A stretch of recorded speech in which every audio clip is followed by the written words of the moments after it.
Thanks for the award. Thanks to the BBVA Foundation and to the International Selection Committee. It is an amazing honor to receive the award together with my friends and colleagues, Jakob Schwander, Thomas Docker, Jean Jouzel and Valérie Masson-Delmotte. We come from 3 of the research groups that have been instrumental in building the research field of ice core science. We stand on the shoulders of Willy Dansgaard, Hans Oeschger and Claude Lorius. With us we have strong teams of brilliant young and emerging researchers. Without doubt, drilling ice cores is a research field where we really need to work together.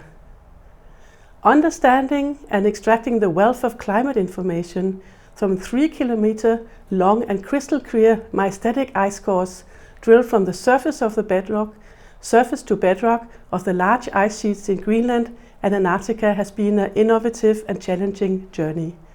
The ice is purer than distilled water, but everything that has been added is very well preserved in the frozen ice. Throughout the last 60 years, the research field has developed. Water isotopes reveal temperature changes during cold glacial periods and warm interglacials. The precipitation has changed, the concentration of impurities from the ocean and the continents has varied, and radioactive isotopes like in the atmosphere, like beryllium-10 and chloride-36, tell us how the sun's intensity has changed. It is truly fascinating to look into the ice cores and see millions of small air bubbles. Small air bubbles of air trapped in the surface snow as it slowly compressed and transformed into ice. A miracle! We have small trapped air bubbles of the past atmosphere reaching 800,000 years back in time. By extracting the air, the past atmospheric concentration of greenhouse gases like carbon dioxide, methane and nitrous oxide can be reconstructed. We see that also far back in time, changes in greenhouse gases were related to changing surface temperatures. During glacial periods with cold oceans, more carbon dioxide was trapped in the ocean to be released when the ocean warmed.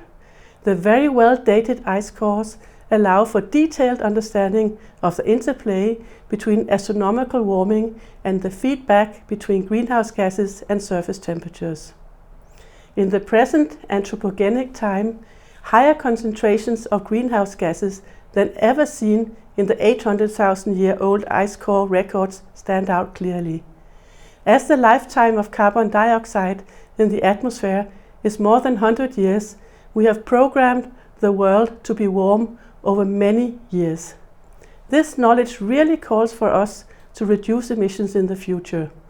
At present, humans are playing with the global climate system in an experiment where we all are trapped inside. But back to research and innovation. Novel gas measurements are still surfacing. One that really has impressed me is measurements of radioactive krypton-81 in the ice cores. Krypton-81 is so rare that laser-based atomic traps are used to detect single atoms. The measurements are used to date million-year-old ice. These very advanced measurements are a good example of how interdisciplinary our research is, using attosecond lasers, accelerators, high-level chemistry, and always followed by mathematical and physical models on all scales, including AI technology. My last words are on fieldwork. The expeditions to Greenland and Antarctica with months spent together in small camps drilling ice cores. The comradeship and friendship I have with Jakob, Thomas, Jean and Valérie is invaluable.